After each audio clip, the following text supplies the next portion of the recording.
Hello and welcome to universityofshed.net.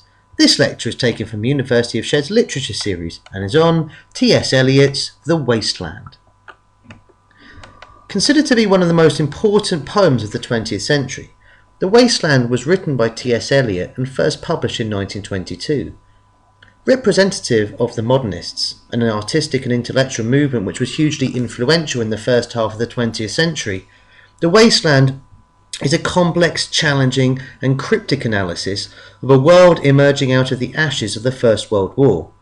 From the first line of the poem onwards, April is the cruelest month, the poem's sombre and solemn tone indicates not only the destruction and confusion of post-war Europe, but also of Eliot's own mind.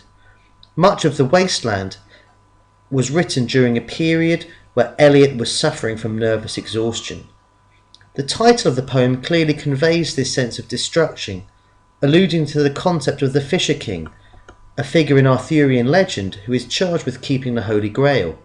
The wounding and impotence of the Fisher King is manifested in the sterility and impotence of his lands. As befits the modernist style, the structure of the poem is unusual, challenging the very notion of what a poem is. Passages of irregular line length, metre and rhyme scheme are juxtaposed with more orthodox poetic structures.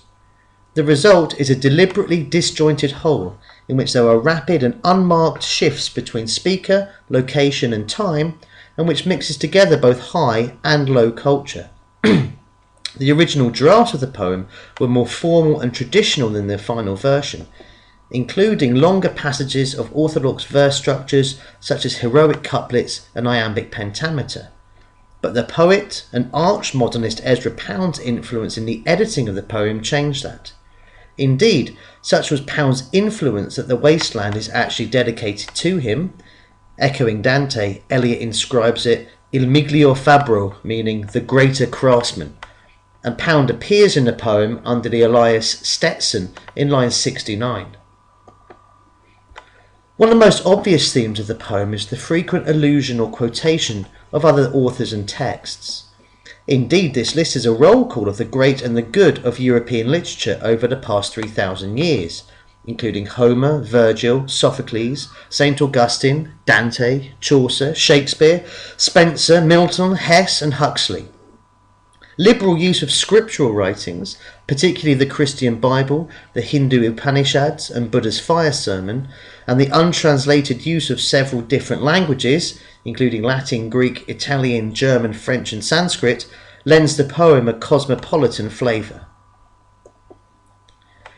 There is confusion as to whether the 5 sections of the poem were intended to be treated as 5 separate poems, or whether they form one organic whole. The titles of these sections clearly indicate the overriding theme of the poem, namely, The Burial of the Dead, A Game of Chess, The Fire Sermon, Death by Water, and What the Thunder Said. At 434 lines, The Waste Land is a long poem, but its length is supplemented by several pages of additional notes, which supposedly help to explain and expand upon some of the central themes of the poem, but which many feel actually add to its complexity. Indeed, Eliot himself only included the notes after the original publisher felt that there was not enough material in the poem for it to justify a whole book. The Waste Land undoubtedly has its critics, who point to its complexity, difficulty and wanton pretentiousness, arguing that it cannot accurately be described as a poem at all, but rather a self-serving exercise of Eliot showing off his own erudition and cleverness. However, a more mainstream response would acknowledge that while the poem certainly has its challenges, it is a profound and powerful response to a particular period of history, encapsulating the views and feelings of an entire generation.